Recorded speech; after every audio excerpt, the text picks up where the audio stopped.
Cockroach Janata party మొదటి విజయం అనుకోవచ్చు. ఎడ్యుకేషన్ మినిస్టర్ ధర్మేంద్ర ప్రధాన్ రాజీనామా చేయడం జరిగింది ఈ రోజు. అయితే దీనిపైన మాట్లాడడానికి మనతో పాటు ఉన్నారు సోషల్ యాక్టివిస్ట్ కృష్ణకుమారి గారు. నమస్కారం మ్యామ్. నమస్తే. మొత్తానికి కేంద్ర ప్రభుత్వం దిగొచ్చింది. ఇది అంటే సిజేపీ పార్టీ విజయం అనుకోవచ్చా, లేదంటే విద్యార్థుల విజయం అనుకోవచ్చా? ధర్మేంద్ర ప్రధాన్ రాజీనామా విద్యార్థుల విజయమే. కాకపోతే ఈ విద్యార్థులందరూ అక్కడికి రావటానికి ఒక స్ఫూర్తినిచ్చింది మట్టుకు సిజేపీ పార్టీ అనే చెప్పుకోవచ్చు. కానీ మనం ఇంకొకరికి కూడా థ్యాంక్స్ చెప్పుకోవాలి. అసలు వాళ్ళు ఈ సిజేపీ పార్టీయే ఏర్పడటానికి కారణమైన సుప్రీంకోర్టు జస్టిస్ సూర్యకాంత్ ఎవరైతే ఉన్నారో ఆయన కానీ ఆ రోజు ఆ మాట అనకపోయి ఉన్నట్లయితే అసలు అవును మేము కాక్రోజులమే అని దూప్కే అనేవాడు కాదు, దీప్కే. అలాగే అతను అక్కడ ఉంటే అతన్ని రెచ్చగొట్టి ఇండియాకి రప్పించింది అర్నబ్ గోస్వామి. మీ నాయకుడు అక్కడున్నాడు, అది ఇది అని. సో వీళ్ళందరికీ మనం థ్యాంక్స్ చెప్పుకోవచ్చు. లేకపోతే ఏదైనా అండి మొదలయ్యే వరకు చాప కింద నీరులాగా అశాంతి, అనిశ్చితి, కోపం, క్రోధం, తిరగబడలేకపోతున్నామని నిస్సహాయత ఇవన్నీ ఉంటాయి సమాజంలో. కానీ ఎవరో ఒకళ్ళు ఫస్ట్ స్టెప్ వేస్తారు. మీకు గుర్తుంటే ఒక సినిమా ఉంటుంది, ఎవరో ఒకరు ఎప్పుడో అప్పుడు అని ఒక అడుగేస్తారు అని సినిమా ఒకటి ఉంటుంది. ఆ పాట అది ఎవరేస్తారు అనేది ఆ అడుగు ఒక్కొక్కసారి సొంత పార్టీ వాళ్ళే వేసుకోవచ్చు, కూర్చున్న కొమ్మని నరుక్కున్నట్లుగా. లేదు వేరే పార్టీ వాళ్ళు చేయొచ్చు, లేకపోతే ఎవరికి సంబంధం లేని వాళ్ళు కూడా చేయొచ్చు. కానీ ఒక్క డైలాగు ఇంత పని చేసింది. ఇవాళైనా సరే విద్యార్థులకి అసలు మాకు హక్కులున్నాయి అని వాళ్ళకి తెలిసినప్పటికీ మా హక్కులున్నాయి, మాకు ఈ న్యాయం కావాలి, మా బాధ ఇది అని వాళ్ళు చెప్పుకోవటానికి వాళ్ళకు ఒక గొంతుకనిచ్చింది మటుకు జంతర్ మంతరు. ఈ జంతర్ మంతరు ముఖ్యంగా మనం కృతజ్ఞతలు తెలుపుకోవాల్సింది ఎవరికంటే సోనం వాంగ్చుక్ గారికి చెప్పుకోవాలి. ఏదోలే పిల్లలు చేస్తున్నారు అని వదిలేయకుండా ఆయన వచ్చి కూర్చొని ఆ తరువాత ఆ రోజు లాఠీ జరిగింది. లాఠీ చార్జీ భయంకరంగా జరిగింది. నిన్న కూడా జరిగింది, మళ్ళీ నిన్న కూడా లాఠీ చార్జ్ జరిగింది, మొన్న కూడా జరిగింది. అయితే మొదటి రోజు అంత కాదు కాబట్టి పెద్దగా అంటే ఇంక రోజు ఏం మాట్లాడుకుంటాం ఒకే మాట, అందుకని ఎవరు మాట్లాడలేదు. కానీ ఆ తరువాత నీట్ పేపర్ లీకేజ్ గురించి ప్రకటనలు మాత్రమే ఇచ్చి ఊరుకున్న కాంగ్రెస్ పార్టీ కూడా ఏ రోజైతే పిల్లల్ని ఈ విధంగా కొట్టారు, ప్రతి ఒక్కళ్ళ నోట్లో నుంచి వచ్చిన మాట ఏంటంటే పిల్లలు పిల్లలు పిల్లలు. కానీ దాంట్లో కొంతమంది కూడా సోషల్ మీడియాలో వాళ్ళు కొట్టడం తప్పులేదు, ఎవరైనా దాంట్లో స్టూడెంట్స్ లాగా కనబడుతున్నారు అని కూడా సోషల్ మీడియాలో ఏమండి మాట్లాడేవాళ్ళు మాట్లాడి అందరినీ మనం కట్టడి చేయలేము. ఇప్పుడు చాలా డైలాగ్స్ వచ్చినాయి, వాటన్నిటికీ ఇప్పుడు ఒక్కొక్కటి సమాధానాలు వస్తున్నాయి. అవన్నీ కూడా మాట్లాడుకుందాం మనం. అయితే ఇప్పుడు ఆ రోజు రాహుల్ గాంధీ వాళ్ళు మెరుపు ఆలోచనతోటి మోడీ ఇంటి ముందు ధర్నా చేయటం కూడా ఈ మొత్తాన్ని ఒక మలుపు తిప్పింది. అంతకుముందంతా ఇది అప్పుడే పుట్టిన పార్టీ కాక్రోచ్ జనతా పార్టీ, అలాగే ఒక సోషల్ యాక్టివిస్టు వాళ్ళు చేస్తుంటే కానీ వాళ్ళని నమ్మి పిల్లలు వచ్చారు చూడండి. పిల్లల గొప్పతనం కూడా ఎక్కడెక్కడి నుంచి వచ్చారండి, ఎక్కడెక్కడి నుంచి ఒక్కొక్కళ్ళు శనగలు ఉల్లిపాయలు మూట కట్టుకొని వచ్చిన పిల్లలు. ఏం దొరుకుతుందో ఏం దొరకదో అని ఇళ్లలో చెప్పొచ్చిన పిల్లలు కొంతమంది, చెప్పకుండా వచ్చిన పిల్లలు కొంతమంది. చెప్పొచ్చిన పిల్లలు ఒక యుద్ధమే చేసి వచ్చి ఉంటారు. అందరి తల్లిదండ్రులు ధైర్యంగా ఏం పంపరు, వెళ్ళండి అని ఎవరు పంపరు. ఎక్కడో వామపక్షాల వాళ్ళ పిల్లలు తప్పితే వేరే వాళ్ళ పిల్లల్ని పంపరు. కానీ ఇక్కడ ఇది జరిగేసరికి వాళ్ళు ఆ మెరుపుదాడి మోడీ ఇంటి ముందు చేసేసరికి అది ఒక రకంగా వాళ్ళు ఒక ప్రధాని ఇంటి ముందు ప్రదర్శన చేయటమా, ధర్నా చేయడమా అనేది. పైగా వాళ్ళు డిమాండ్లు కూడా కొంచెం గట్టిగానే చెప్పి ఆ డిమాండ్లు లేకపోతే కుదరదు అంటే వాళ్ళని అరెస్ట్ చేసి తీసుకెళ్లారు. అప్పుడు కూడా లాఠీ చార్జ్ జరిగింది, అప్పుడు కూడా దెబ్బలు తగిలినాయి. అప్పుడు కూడా ప్రియాంక గాంధీని మేల్ పోలీసు ముట్టుకుని తీసుకెళ్లారు. ఫిమేల్స్ని ఎప్పుడు కూడా మేల్ పోలీసులు అంటుకోకూడదు. అయితే ఈ ఈ ఈ ఉద్యమంలో ఒక రకంగా కలిసి వచ్చే కాలానికి నడిచొచ్చే కొడుకు పుడతాడని సామెత ఎట్లయితే ఉంటుందో, ఈ పిల్లలు ప్రతి ఒక్కళ్ళు పిల్లలని ప్రాణాలు తీసుకున్నారు. నిజంగా మన పిల్లలే అక్కడ ఉన్నారా అని ఫీల్ అయిన మానవతావాదులు ఉన్నారు, హృదయం ఉన్న మనుషులు ఉన్నారు, మనసుతో ఆలోచించిన మనుషులు ఉన్నారు చాలామంది. వాళ్ళందరూ సోషల్ మీడియాలో ట్వీట్లు పెట్టేవాళ్ళు అయితే ట్వీట్లు పెట్టడము, లేదు అనుకుంటే మాటల్లో మాటలుగా మాట్లాడుకోవటము, మనలాంటి వాళ్ళం వీడియోలు చేస్తే వాటి కింద కామెంట్లు పెట్టడము, ఇలా రకరకాలుగా ప్రతి ఒక్కళ్ళు ఏదో ఒక రకంగా స్పందించారు తప్పితే ఇది మన విషయం కాదు, మన అబ్బాయి నీట్ రాయట్లేదు, మన అమ్మాయి నీట్ రాయట్లేదు, ఆల్రెడీ పోనీ రాసేశారు మనకెందుకు అని మనసున్న వాళ్ళు ఎవరో ఆలోచించాల. మనసు లేని వాళ్ళు, కేవలం భారతీయ జనతా పార్టీ అంటే ఇష్టం ఉన్న వాళ్ళు మాత్రమే, వాళ్ళ ఎజెండాని ఫాలో అయ్యే వాళ్ళు మాత్రమే, ఆర్ఎస్ఎస్ వాళ్ళు అట్లాంటి వాళ్ళు మాత్రమే దీన్ని వ్యతిరేకించారు తప్పితే మీడియా కూడా చాలా వరకు కవర్ చేసింది. మొదటి రోజు కవర్ చేయకపోయినా తర్వాత అర్థం చేసుకుని కవర్ చేసింది. ఇంకపోతే ఒక మీడియాలో వచ్చిన ఒక్కొక్క వార్త ఒక్కొక్క మార్పుకి బాటలు వేసిందంటే చెప్పొచ్చు. మీడియా అంటే ఇది అనిపించేలాగా ఉంది ఈ సందర్భంలో. ఇప్పుడు అతను ఎవరో శనగలను ఉల్లిపాయలు తీసుకొచ్చుకుని కూర్చుని తింటున్నాడు, కాళ్ళకి దెబ్బలు తగిలి కూర్చున్నాడు. ఒక అతను వెళ్ళి మైక్ పెట్టాడు. మైక్ పెడితే ఏంటి ఇవి తింటున్నావు అంటే, ఇక్కడ ఏమైనా దొరుకుతాయో లేదో అని చెప్పి మా అమ్మ ఇవి ఇచ్చి పంపించింది అని చెప్పాడు. ఇది అతను పోస్ట్ చేశాడో లేదో, ఎక్కడెక్కడి నుంచి దేశ విదేశాల నుంచి స్విగ్గీ జొమాటోలో ఫుడ్ ఆర్డర్ పెట్టారు. అసలు ఇది నభూతో నభవిష్యత్ అనమాట. అసలు అక్కడ పైగా ఇంకొకళ్ళు ఎప్పుడైనా సరే సిక్ మతానికి సంబంధించిన వాళ్ళు, వాళ్ళ గురుద్వారాలు ఉంటాయి కదా, వాళ్ళు ఏం చేస్తారంటే గురుద్వారాల్లో వంటలు చేయించేసేసి లంగర్ వేసేసి ఫుడ్ పెట్టేస్తారు. ఎక్కడ ఎవ్వరు యాజిటేషన్ చేస్తున్నా, ఎవరికి తిండి లేదు అన్నా కానీ వాళ్ళు ముందుంటారనమాట. వాళ్ళు వచ్చేసి వాళ్ళు ఇట్లా రకరకాల మనుషులు, కొంతమంది అయితే ఉద్యోగాలు మానేసి వచ్చి అక్కడ వాలంటీరింగ్ చేసిన వాళ్ళు, అలాగే ఇంకొకళ్ళు ఎవరో డిస్పోజబుల్ టాయిలెట్స్ తీసుకొచ్చి పెట్టారు. ఇట్లా అసలు ఎవరికి తోచింది వాళ్ళు అక్కడ ఉన్నప్పుడు వాళ్ళకి ఏం కావాలి, పిల్లలకి మన ఇంట్లో పిల్లలకైతే ఏం కావాలని మనం అనుకుంటామో అట్లా అన్నీ సమకూర్చారు.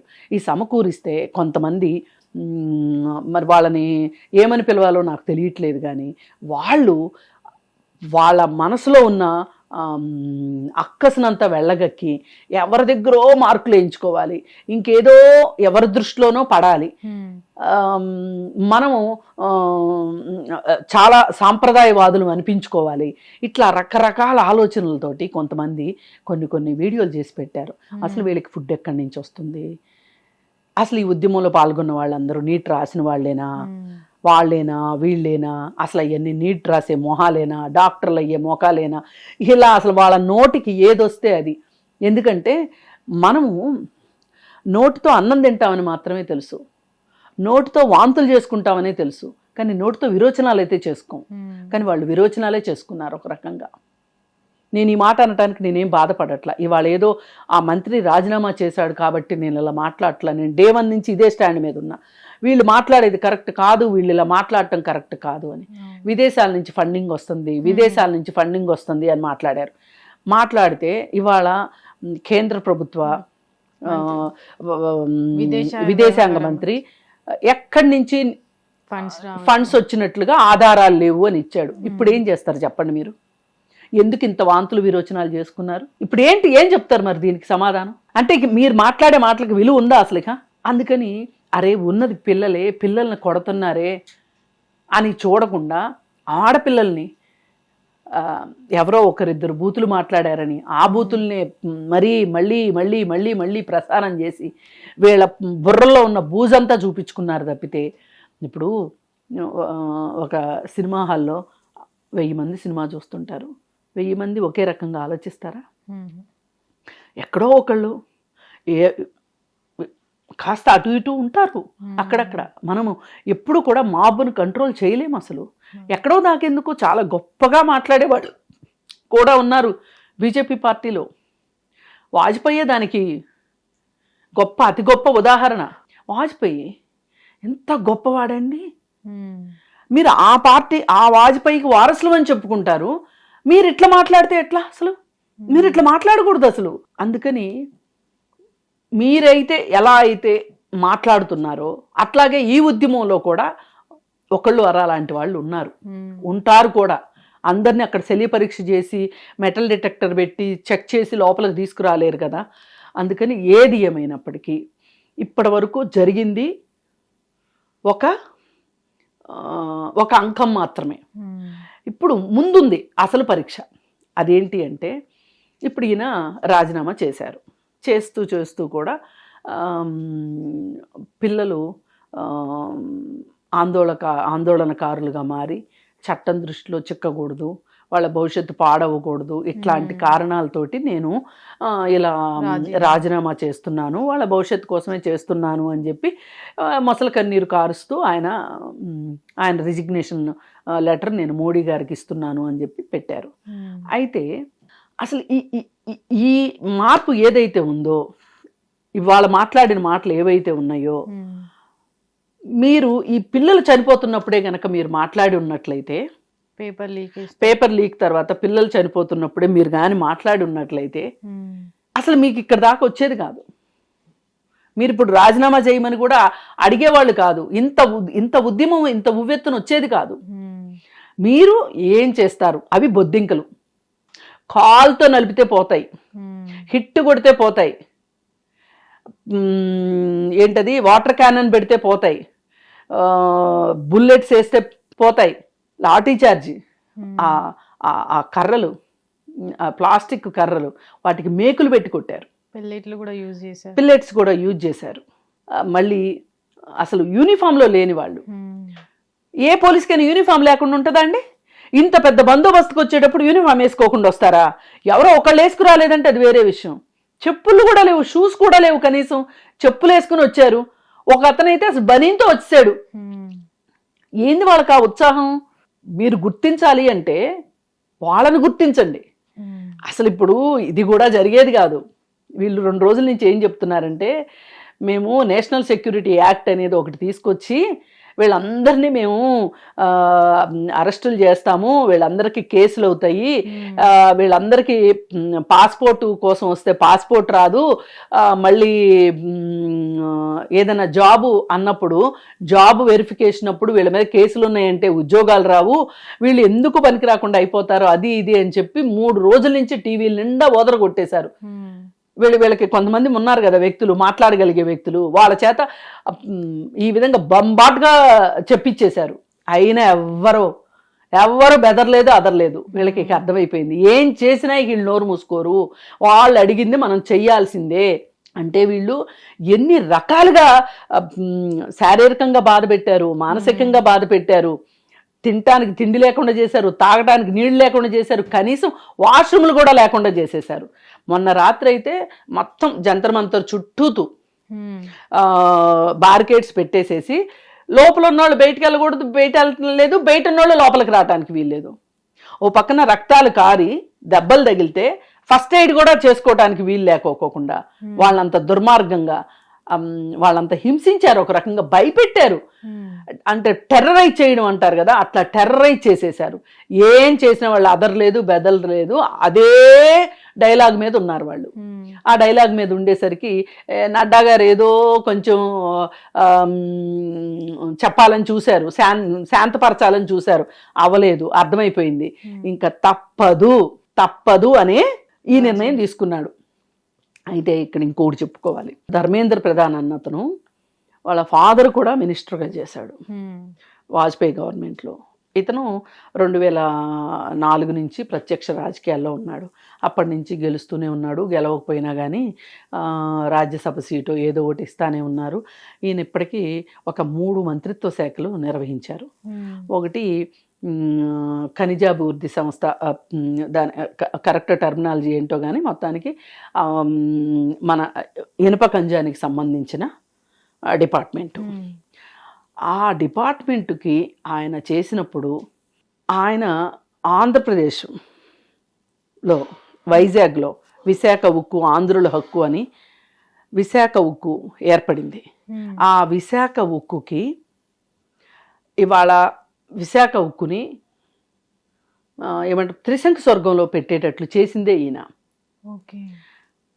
దానిలో 100% ప్రైవేటు వ్యక్తులకి ఇచ్చేసేసి దానికి ఫండ్స్ రాకుండా చేసి ఎంతసేపు ఏంటంటే అది ప్రైవేట్ పరం అయిపోవాలి, అసలు వద్దు మనకు ఆ ఇనుము ఉక్కు కర్మాగారం అక్కర్లేదు, విశాఖ స్టీల్ అక్కర్లేదు, ఆ ల్యాండ్ అమ్ముకుంటే కొన్ని వేల ఎకరాలు ల్యాండ్ అమ్ముకుంటేనే బోలెడు డబ్బులు వస్తాయి, చాలా మందికి ఆ ల్యాండ్ మీద ఆశ ఉంది, వాళ్ళ కోసము ఈ ధర్మేంద్ర ప్రధాన్ పనిచేశాడు. ఇది ఒక తప్పు. రెండో తప్పు, బడ్జెట్ రాక కంటే ముందే ఈయన బడ్జెట్లో ఏమేమి ఉంటాయో చెప్పి వేరే వాళ్ళకి ప్రయోజనం కలిగేటట్లు చేశాడు. అంటే సారు ఇప్పుడే కాదు ఈ లీక్ వీరుడు, ఎప్పటి నుంచో ఈ లీక్ వీరుడే ఈయన. ఈ గ్రీక్ వీరుడు లీక్ వీరుడే. ఇవాళ ఇప్పుడు ఇది కొత్త విషయం విద్యాశాఖలోకి వచ్చిన తర్వాత. పైగా ఈయన వచ్చిన తర్వాత 22 నుంచి ఈయన ఉన్నాడు. 24లో లీక్, 25లో లీకు, 26లో లీకు. అదే మీ ఘనత వహించిన బీహార్ రాష్ట్రంలో కూడా లీకులు అవుతున్నాయంట, పంజాబ్ రాష్ట్రంలో కూడా లీకులు అవుతున్నాయంట. అసలు మీరు అంటే నీట్ గురించి ఎందుకు మాట్లాడుకోవాల్సి వస్తుందంటే ఎక్కువ మంది రాసేది నీట్ ఎగ్జామ్. 24 లక్షల మంది రాస్తున్నారు ప్రతి సంవత్సరం. పైగా దీనివల్ల ఒక రకంగా ఈ నీట్ ఎగ్జామ్స్ రాసే పిల్లలందరూ వెళ్ళే కోచింగ్ సెంటర్స్ ఏవైతే ఉన్నాయో అవి రాజకీయ నాయకులకి సంబంధించిన కోచింగ్ సెంటర్లు. అందుకే రాజకీయ నాయకులకి వాళ్ళు ఆ పేపర్లు ఇస్తున్నారు. వాళ్ళ సెంటర్స్లో పిల్లలకే ఎక్కువ ర్యాంకులు రావటం వెనకమాల కారణం అది. వాళ్ళు పిల్లలకు తెలీదు ఏం ప్రశ్నలు వస్తాయో వాటిని వీళ్ళు ప్రాక్టీస్ చేయిస్తున్నారు. పిల్లలదేం తప్పుంది? అందుకని ఏంటంటే ఇదంతా ఒక మాఫియాలాగా అయిపోయింది. మాఫియాలాగా చేసేసిన ఘనత ధర్మేంద్ర ప్రధాన్. ప్రభుత్వంలో ఉన్న లోగుట్టుల్ని బయటికి చేరవేయటంలో ఈయనది అందివేసిన చెయ్యని అర్థమైంది. ఇప్పుడు ఈయన ఈ శాఖ అయిపోయింది, ఇంకో శాఖకి ఇచ్చిన అంతే. ఆయన అలవాటు ప్రకారం అలవోకగా చేసేస్తాడు అంతే. కాకపోతే మనం పాపం ఈయన ఒక్కడనే అనుకోవడం ఎందుకులేండి, కేంద్ర ప్రభుత్వమే ఆలీబాబా 40 దొంగలు, అందరూ దొంగలే అక్కడ. అందుకని ఇక్కడ మనం చూసుకోవాల్సింది ఏంటంటే ఈ కేసులు పెడతామని బెదిరించినా, కొట్టినా, ఎన్ని రకాల హెరాస్మెంట్లు చేసినా మిమ్మల్ని అందరినీ గుర్తిస్తున్నారు.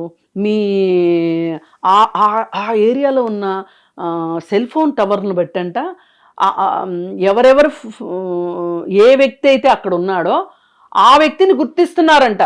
మొత్తం వచ్చేస్తాయంట. ఇప్పుడు చార్ట్లు పెట్టేస్తారంట. మీ అందరి సంగతి తేల్చడానికి రెడీగా ఉంది గవర్నమెంట్, సెంట్రల్ గవర్నమెంట్. పనేం లేదు ఇక ఈ పిల్లల మీదనే ఏదో పిచ్చుకల మీద బ్రహ్మాస్త్రాలు వేసినట్టు అని ఎంత భయపెట్టారంటే ఈ 2-3 రోజుల నుంచి. అసలు నాకు వాళ్ళు చెప్తుంటే చెప్పండి, ఇంకా చెప్పండి, ఇంకా చెప్పండి, మనసులో ఉన్నదంతా చెప్పండి, మీ మనసులో ఉన్న కుళ్ళంతా కుతంత్రం అంతా బయటికి దిగండి. ఇదంతా అయిపోయింది.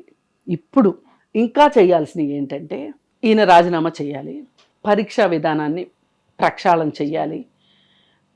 మూడోది ఆ పిల్లలు ఎవరైతే ఉన్నారో 19 మంది అని కొంతమంది, 22 మంది అని కొంతమంది అంటున్నారు. దానికి సంబంధించిన లెక్కలు తీసి ఎంతమంది ఉంటే అంతమంది వాళ్ళకి ₹1 నష్టపరిహారం ఇవ్వాలి అన్నారు. అది ఇవ్వాల్సిందే. అయితే ఒక మేడము రోజు రెగ్యులర్గా ఫోన్ వీడియోలు చేస్తుంటుంది అనమాట, గావు కేకలు పెట్టుకుంటా. మరి అది ఆ కంచు కంఠం ఆవిడ అనుకుంటూ ఉండొచ్చు నాకు దేవుడు ఇచ్చిన వరం నా కంఠం అని. కానీ అది మట్టుకు వినేవాళ్ళకి చాలా చాలా చాలా హార్ట్ అటాకులు తెప్పించేలాగా ఉంటుంది అనమాట. ఆ కంచు కంఠంతో నిన్నటి వరకు పిల్లల మీద వ్యతిరేకంగా వీడియోలు చేసి చేసి చేసి ఈరోజు కొంచెం సుతరాయించి పొద్దున చాలా చిన్న గొంతుతో నెమ్మదిగా నిదానంగా ఏం చెప్తుంది అంటే, అసలు ఇప్పుడు ₹1 ఇమ్మంటున్నారు, ₹1 ఏంటి, 10 కోట్లు ఇచ్చినా నష్టమేమీ లేదు, కానీ వాళ్ళని గుర్తించడం ఎట్లా అని అడుగుతుంది. చనిపోయిన వాళ్ళని గుర్తించడం ఎట్లా? రాష్ట్ర ప్రభుత్వాలు గుర్తిస్తాయా, కేంద్ర ప్రభుత్వం గుర్తిస్తుందా? డబ్బులు కేంద్ర ప్రభుత్వం ఇస్తుందా, రాష్ట్ర ప్రభుత్వాలు ఇస్తాయా? ఇక్కడ ఎక్స్గ్రేషియా అనేది నెక్స్ట్ ఇష్యూ. ఫస్ట్ ఇష్యూ రాజీనామానే ఫస్ట్ ఇష్యూ, మొదటి డిమాండ్. అంటే ఇప్పుడు వీళ్ళు ఏం చేయదలుచుకున్నారంటే, ఇంక డబ్బులు ఇచ్చేస్తారు, పోనీలే ప్రభుత్వం ఎంతో కొంత ముందుకు వచ్చింది కదా అని అనుకుంటారేమో, అనుకోవాలని ఈ విధంగా మళ్ళీ కేసులు ఉంటాయి చివరిలో అనమాట, ముక్తాయింపుగా. ఎవరిని భయపెడతారు? కేసులకు ఎవరిని భయపెడతారు? అక్కడ దాకా వాళ్ళు వచ్చారంటేనే వాళ్ళు ఇంకా ఆశలన్నీ అయిపోతేనే రోడ్డు మీదకి వస్తారు. అయితే ఈ సందర్భంగా మనం చెప్పుకోవాల్సింది ఏంటి అంటే, ఈ సందర్భంగా ఈ జంతర్ మంతరు మొన్న 20వ తారీఖు కానీ 15వ తారీఖు కానీ కట్ ఆఫ్ డేట్ పెట్టుకొని, ఆ డేట్ తర్వాత ఏ విద్యార్థి మీద కూడా కేసులు మేము నమోదు చెయ్యబోము, ప్రభుత్వంలో జరిగిన ఒక తప్పిదానికి వీళ్ళంతా ఆవేశంగా వచ్చారు తప్పితే వీళ్ళకి వేరే వేరే ఉద్దేశాలు లేవు, వీళ్ళు దేశ ద్రోహులు కాదు అని చెప్పాల్సిన బాధ్యత కూడా ప్రభుత్వం మీద ఉంది. నేను అది ఇప్పుడు డిమాండ్ చేస్తున్నా. ఎందుకంటే ఇవాళ మనకి ప్రధానమైన డిమాండ్ వచ్చేసింది, అయిపోయింది. ఇంకా ఈ డిమాండ్ పెట్టకపోతే అసలు కేసు పెట్టింది కూడా వాళ్ళకి తెలియకోకుండా కేసులు పెట్టగలరు. ఒక సంవత్సరం తర్వాత, 2 సంవత్సరాల తర్వాత నీ మీద కేసు ఉంది అంటే అప్పుడు ఏం చేస్తారు?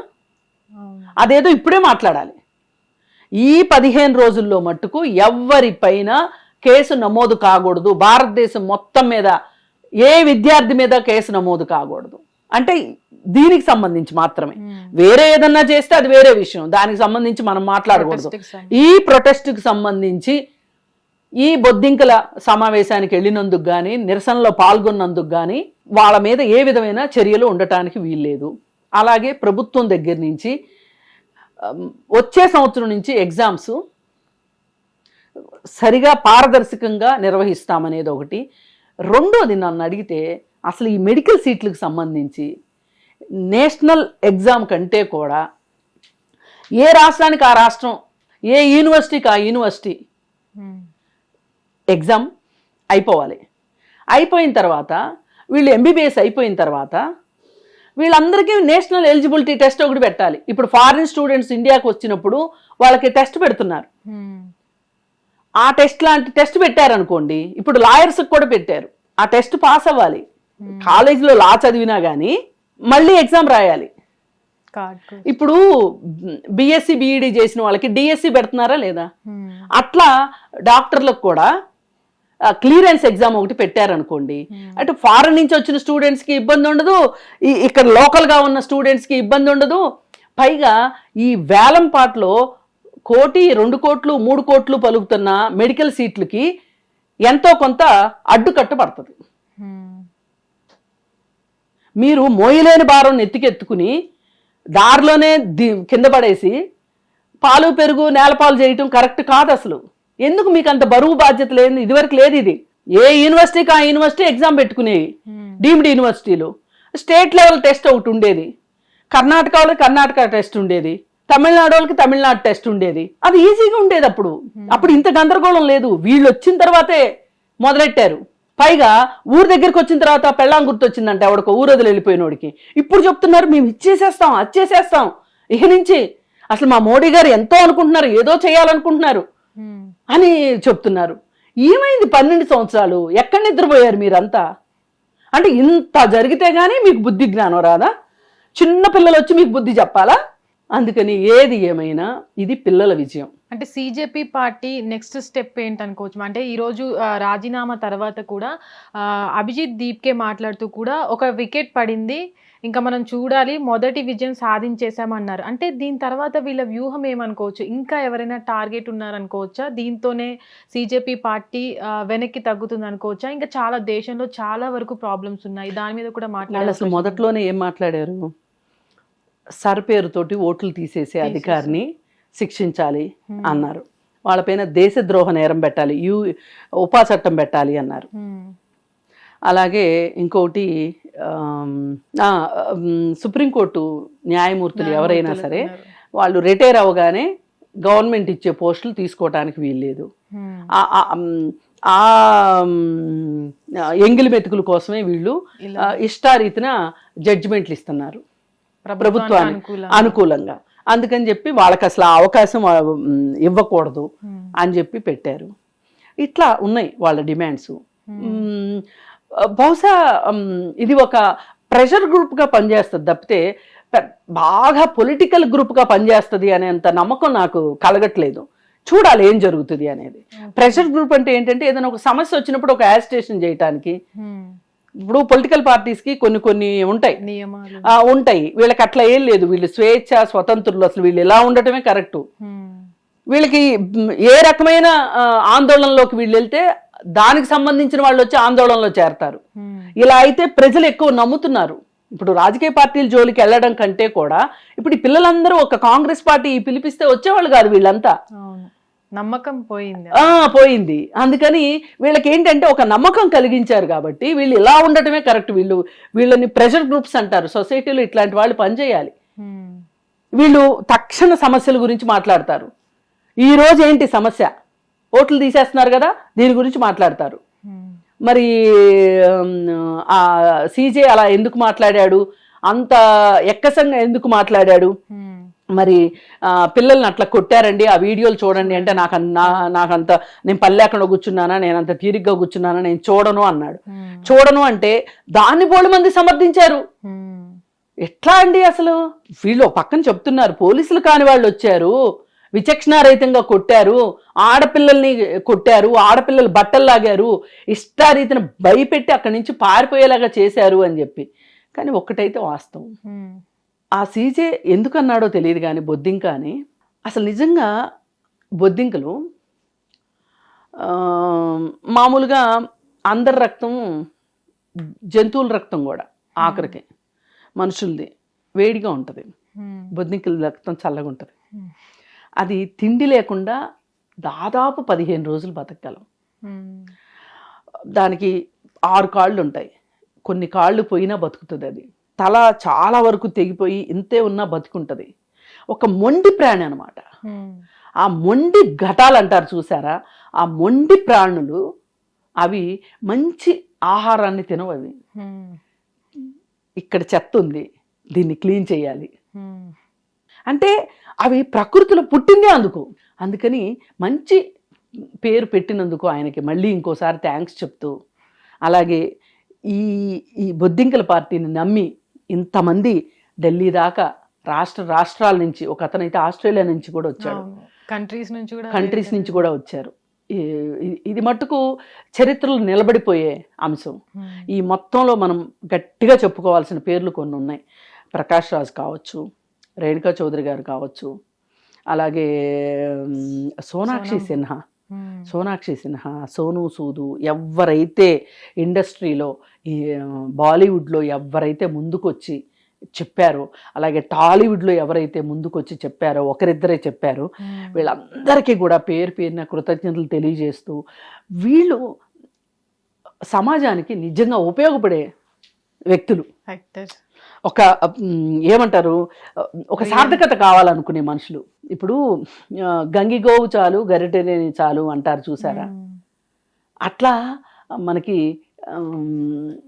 ఇలా తక్కువ మందే ఉండొచ్చు కానీ ఎక్కువ ఇంపాక్ట్ చూపించారు ఈ సందర్భంగా. అందులో చాలా మంది భయపడుతూ ఉంటారు అవార్డ్స్ అవార్డ్స్, సెన్సార్ సర్టిఫికెట్లు, అలాగే కొన్ని సినిమాల్లో సైన్ అయిన తర్వాత వాళ్ళని తీసేస్తారని చెప్పటము, ఇవన్నీ కూడా చూసుకుంటే మనకు అర్థం కావాల్సింది ఏంటంటే మనుషులు సామాజిక ప్రయోజనం కంటే కూడా వ్యక్తిగత ప్రయోజనాలకే ఇంపార్టెన్స్ ఇస్తున్నారు.